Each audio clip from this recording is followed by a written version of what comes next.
Friends, તમારું સ્વાગત છે મારા કિચનમાં. આજે આપણે બનાવીશું દાણેદાર માવાના પેંડા. તો આને થાબડી પેંડા પણ કહેવાય છે. તમે માત્ર દૂધ અને ખાંડ વાપરી અને આ પેંડા બનાવી શકો છો અને મીઠાઈની દુકાન કરતા ચોખ્ખા અને હેલ્ધી તમે આ ઘરે જ બનાવી શકો છો. તો આ પેંડા બનાવવા માટે આપણે એક જાડા તળિયાવાળું વાસણ લઈશું અને એને થોડું ભીનું કરી લઈશું. એટલે દૂધ છે એ તળિયે ચોટે નહીં. એમાં 2 લીટર ફૂલ ફેટ દૂધ, ચરબીવાળું દૂધ ઉમેરી દઈશું અને આપણે એને ગરમ કરવા મૂકી દઈશું. એક ઉફાળો આવે ત્યાં સુધી આપણે એને ચલાવતા ગરમ કરી લઈશું અને પછી આપણે મીડિયમ ગેસ રાખી અને એને ચલાવતા રહીશું અને અડધું થાય ત્યાં સુધી દૂધને આપણે ઉકાળીશું. જો તમારી પાસે ટાઈમ ન હોય તો હાઈ ફ્લેમ પર તમે એને બાળી શકો છો. આ રીતે દૂધ અડધું થઈ ગયું છે. હજી 15 મિનિટ માટે દૂધને આપણે થવા દઈશું. 15 મિનિટ જેવું થાય એટલે તમે જોઈ શકો છો દૂધ આ રીતે જાડું થઈ જશે. તો અડધા ભાગથી થોડું મેં વધારે બાળ્યું, પછી આ રીતે દૂધ છે એ જાડું થઈ જશે. તમે જોઈ શકો છો એનો કલર પણ બદલાવા લાગ્યો છે. આપણે એમાં અડધો કપ શુગર, ખાંડ મેજર કરીને નાખીશું. તો 2 લીટર દૂધ માટે અડધો કપ શુગર ખાંડ એકદમ પરફેક્ટ છે. અને આપણે એને મિક્સ કરી અને 15 મિનિટ જેવું મીડિયમ ગેસ પર થવા દઈશું.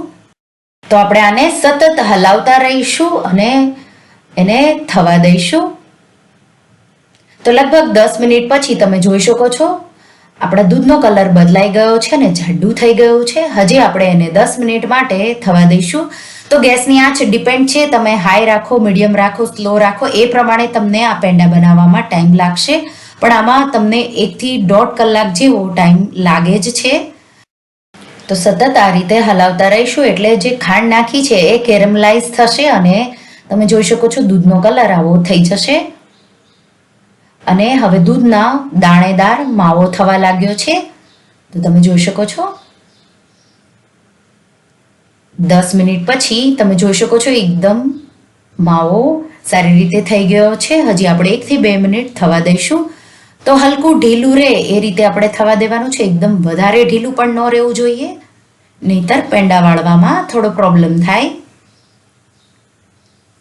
તો આ રીતે મેં 2 મિનિટ માટે થવા દીધું છે અને હવે આ જાડું થઈ ગયું છે. આપણે ગેસની આંચ બંધ કરી દઈશું અને આપણે એને રૂમ ટેમ્પરેચર પર કે હલકું ગરમ રહે ત્યાં સુધી ઠંડુ થવા દઈશું. તો હવે આ રૂમ ટેમ્પરેચર પર આવી ગયું છે અને તમે જોઈ શકો છો કમ્બાઈન થવા લાગ્યું છે, આવું ભેગું થવા માંડ્યું છે. હવે આપણે એમાંથી પેંડા વાળીશું. તો નાના મોટા તમને જેવા વાળવા હોય એવા વાળી શકો છો. અને આ એકલો માવો પણ અને ગળ્યો માવો પણ કહેવાય છે, પણ ખાવામાં બહુ જ સ્વાદિષ્ટ લાગે છે. આપણે હાથ પર થોડું ઘી લગાવી દઈશું અને 1 થી 2 ટેબલ સ્પૂન જેટલું મિક્સર લઈશું અને આ રીતે એના હાથથી થોડું મસળીશું અને પછી આ રીતે દબાવી પેંડા જેવો શેપ આપી દઈશું. તો તમે જોઈ શકો છો એકદમ પરફેક્ટ બન્યું છે. તો નાના મોટા જેવા તમારે વાળવા હોય એ રીતે વાળી શકો છો. તમે આને થોડા વધારે ડાર્ક કલર થોડા વધારે બળવા દો તો એ થાબડી પેંડા પ્રોપર કહેવાય છે. પણ હું એકદમ પ્રોપર દાણેદાર માવાવાળા જ પેંડા બનાવી રહી છું અને આ એકદમ ખાવામાં ટેસ્ટી લાગે છે. તમે છોકરાઓને આ પેંડા લંચ બોક્સમાં પણ આપી શકો છો. કોઈ પણ તહેવારોમાં તમે આ ઘરે જ ચોખ્ખા પેંડા બનાવી શકો છો. બધા જ પેંડા બની જાય એટલે તમે એને પિસ્તા સ્લાઇસથી ગાર્નિશ કરી શકો છો. તો એ ઓપ્શનલ છે. માત્ર 2 જ વસ્તુથી તમે આ પેંડા બનાવી શકો છો. આ પેંડા એકવાર બનાવી તમે એને 3 થી 4 દિવસ રેફ્રિજરેટરમાં સ્ટોર કરી શકો છો અને જ્યારે સર્વ કરવું હોય ત્યારે રૂમ ટેમ્પરેચર પર તમે એને સર્વ કરી શકો છો.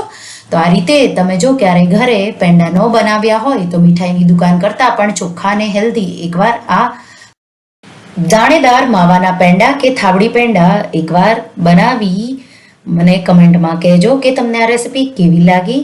જો તમને આ રેસિપી ગમી હોય તો રેસિપીને લાઈક કરજો, શેર કરજો અને મારા ચેનલને સબસ્ક્રાઈબ કરજો.